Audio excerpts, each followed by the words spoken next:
Welcome, and thank you for joining me for my love and relationships energy check-in for the month of April. Whether your focus is more on romantic love, friendships, family relationships, or even your own relationship with yourself, this general reading for the collective can give information about the energies being activated for all of us at this time. While not everything in the spread might relate to your own individual personal life, I hope you will view the messages with an open heart and mind and take what resonates and consider the insights that pique your interest. So I'm going to lay down the first 4 cards from the Psychic Tarot for the Heart by John Holland. So the number 1, number 2, number 3, and number 4. So let's see what we have with these 4 cards. The first card in this spread looks at the love we currently have available to share with others. And this card is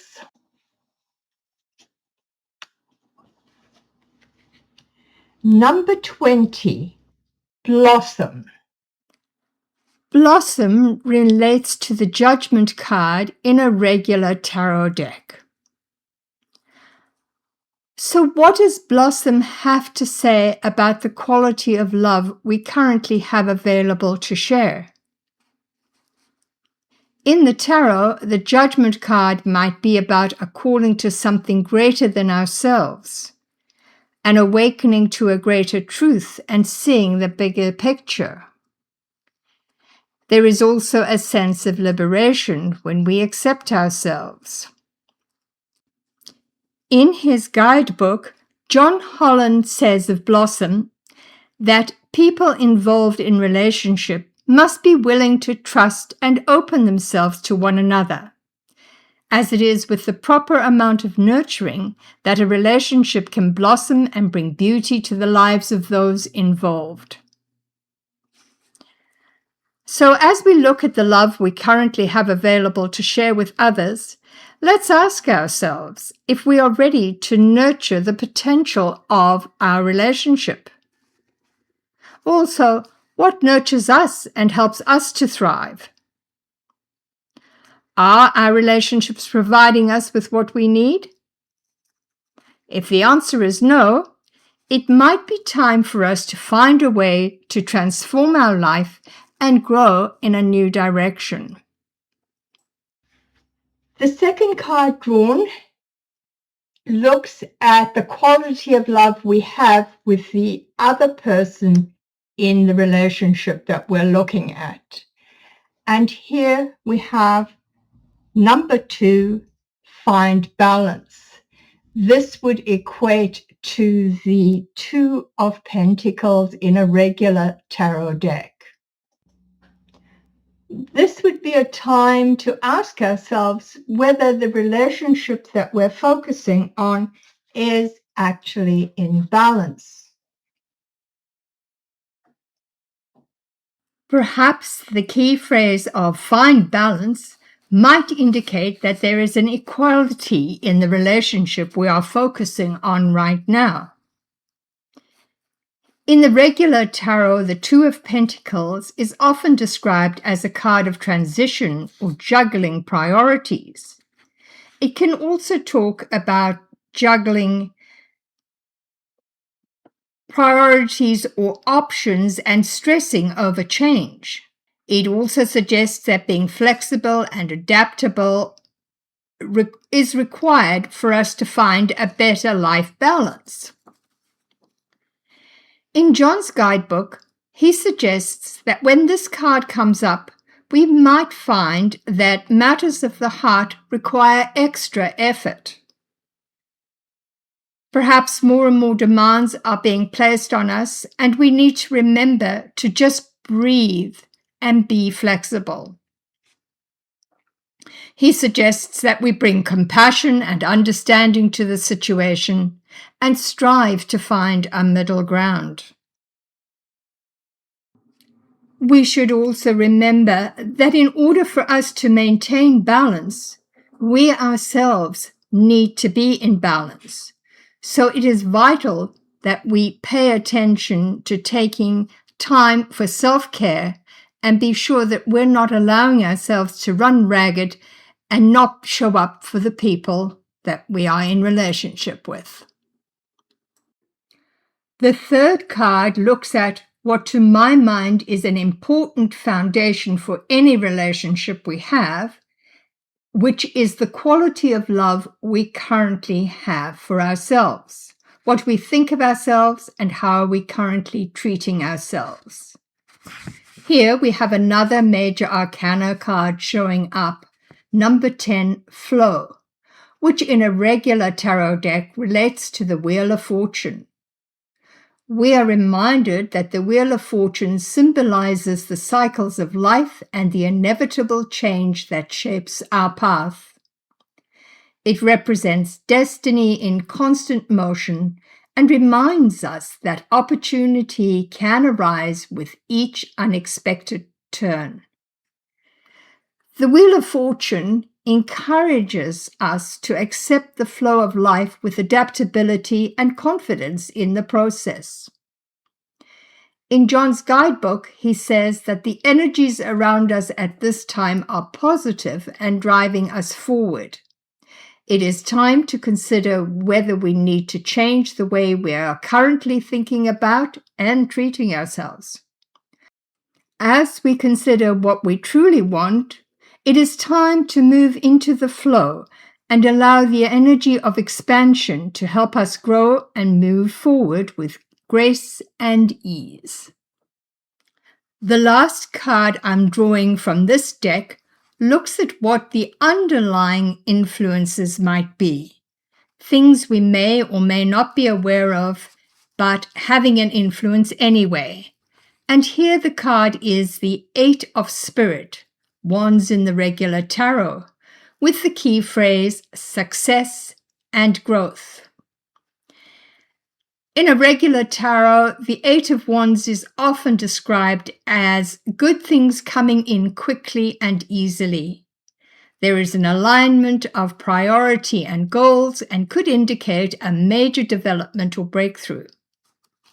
In John's deck, he also talks about the energy of manifestation being around us and says we are being moved forward in a positive way. He also says that this is an ideal period for greater understanding and personal growth. He suggests that we listen expectantly for messages that will help us see ourselves and others in a positive light. These new ideas, which can help us let go of old ways of thinking and being, are seeds we can plant which will take root and grow our relationships. Turning to the Romance and Love Oracle deck, let's get a little more information or advice. Here the card is Abundance, and the message, open your heart to receive the abundant love the universe has to offer. Actually, this seems to be an appropriate follow-up to the cards we've just looked at. Let's see if we can expand on this with a card from the Love Oracle deck. These are tricky to shuffle with, but keep going. Which one? The heart shape slips all over the place. And that's the one I'm going to take. With the message, power. You instinctively know what is right for you, and you have the power to say no or walk away at any time. It is always a very good idea to follow your own intuition. However, in the general hustle and bustle of everyday life, we sometimes lose sight of our own inner guidance. So, another reminder to take time and check in with ourselves.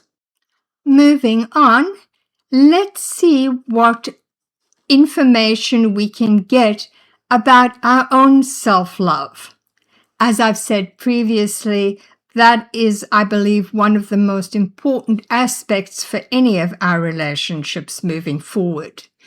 So I'm shuffling up the Inner Child Oracle deck, and the card I'm choosing is number 3, Be Present. With the message, find clarity in the moment. In the guidebook, it says, the only time we possess is the time we are presently in. While it is prudent to plan for the future and wise to remember the past, the present is where our life truly resides. If we outsource our happiness to future plans or past memories, then we lose the gift of the present day. In the end, our life will amount to the collection of our many small moments, the moments of every day. If you have pulled this card, then it may be time to focus on what is in front of you right now. Let's see what message we can get from the Celestial WhisperDeck.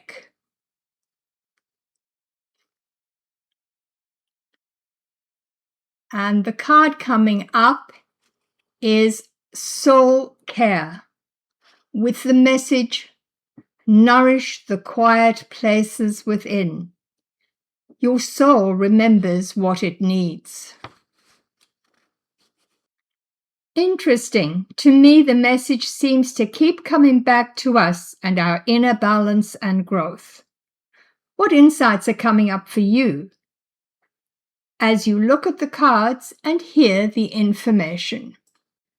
The final card I want to draw is from the Journey of Love deck by Alana, Fairchild, Rassouli, and Richard Cohn, which is a call to sacred relationship that beckons us to experience the divine.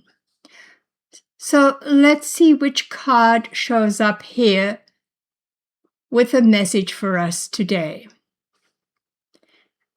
And it is number 30, Towering Magnificent.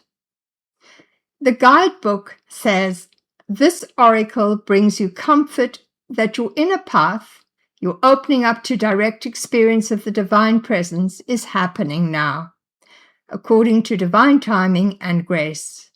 This is also confirmation that you are connecting with your spiritual guidance more consciously now, and that any sense of self that appears to be falling away from you now is because your divinity has outgrown it and a new awareness is taking its place. Perhaps a reminder that meeting the divine within a relationship involves shifting from a perspective of ego-driven attachment to a sacred partnership rooted in unconditional love, mutual growth, and self-realization.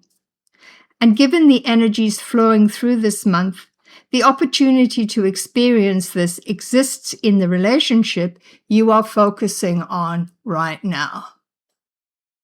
Blossom encourages us to open our hearts and trust so that love has the space to blossom. Find balance reminds us that the sort of relationships we are looking for will thrive if we can remember to bring flexibility and compassion to all our interactions. While flow reminds us that life cycles are forever changing, and we can navigate them more easily when we move into the harmony of flow. The bonus, as success and growth reminds us, is that swift breakthroughs and personal growth are possible. When we open our hearts, trust our intuition, and are present in the moment, nourishing our inner worlds, we are able to expand, evolve, and step into deeper spiritual awareness, making room for a more aligned, authentic version of ourselves and our relationships. Thank you for being here with me, and sending you love and light and many blessings on the days ahead.